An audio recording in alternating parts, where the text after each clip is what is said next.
Hello, welcome to another edition of Hobby News Daily.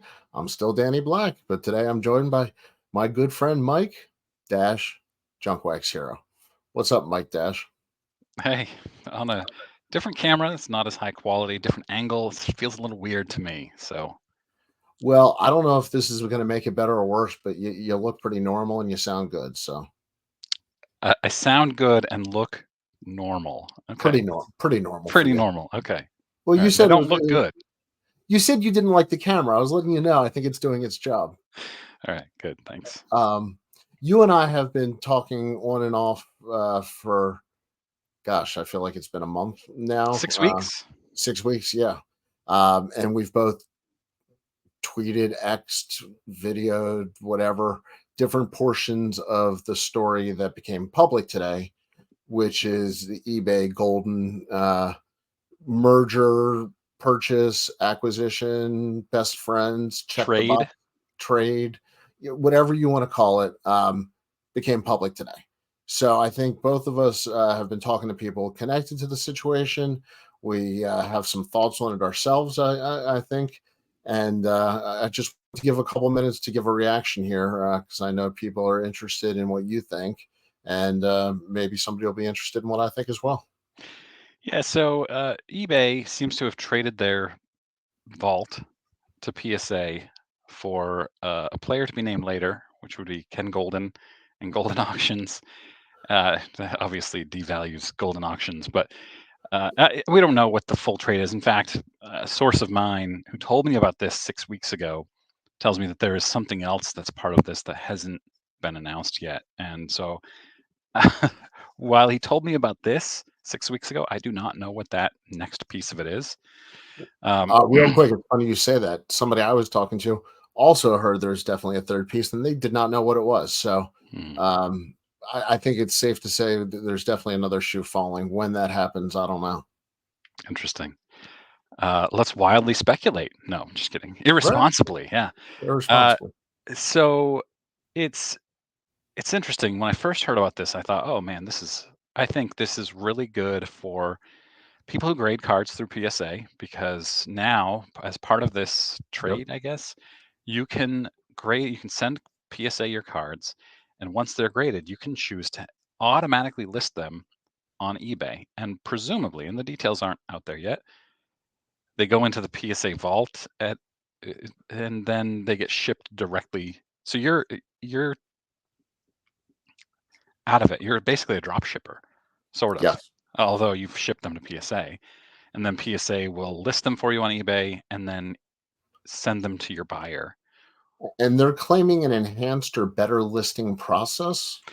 Right. It'll be consistent, right? Because it'll match whatever's on the slab label on the flip, which is good. And you'd think any listing would match other ones that PSA is listing for you. So I think that's good. I just before I got on here saw a post about the fees, and so for small cards under, I don't know, it's like 100. I'd have to look it up again and see. The fees are like 19%. I've got it right here. 16%. Under $100, 16% And this is for cards sold where? sold on eBay via PSA.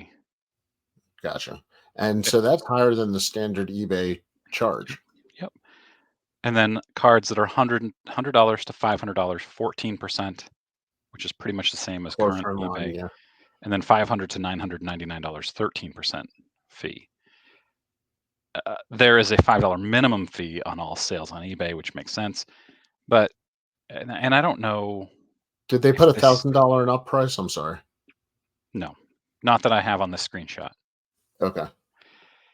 But I don't know if this is inclusive of all the fees. Like, does eBay this says eBay rates, but does that mean this is what PSA is charging you and then eBay charges you on top of this? I don't know. Well, I'm going to take a step back on the 30,000-foot view. eBay's motivation for acquiring Golden driven tremendously, and Ken Golden said this in a video, by eBay's ability to now sell higher end cards and items. So it's interesting that they are getting rid of the vault, bringing in higher dollar items, but they've got a fee structure and the PSA collaboration for a lot of mid-level cards.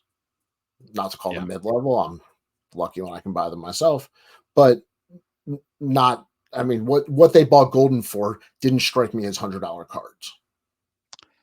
Right, but the average eBay sale is under $200. $100.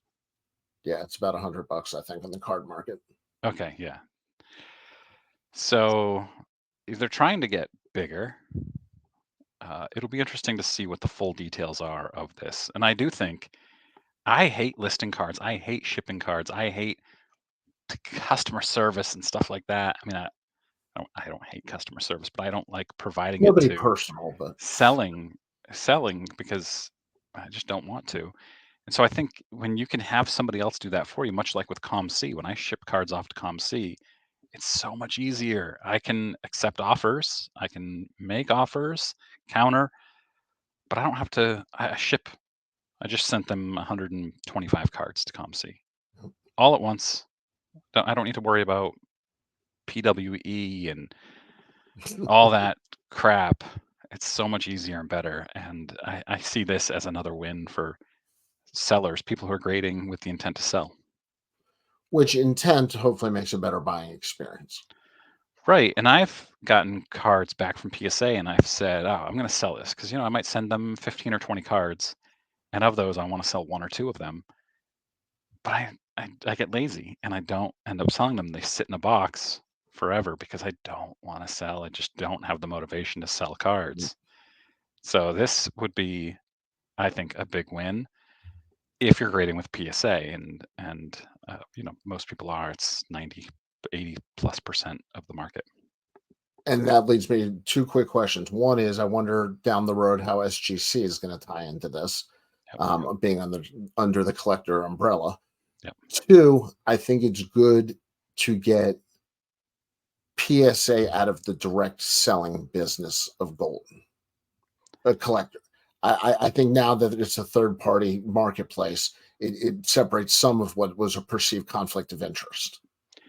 Yeah, and we've also seen, and I've talked about this on several videos, Ken Goldin has been visibly frustrated, at least, if not downright angry at PSA because of issues that PSA was creating that were impacting him and his name, his brand.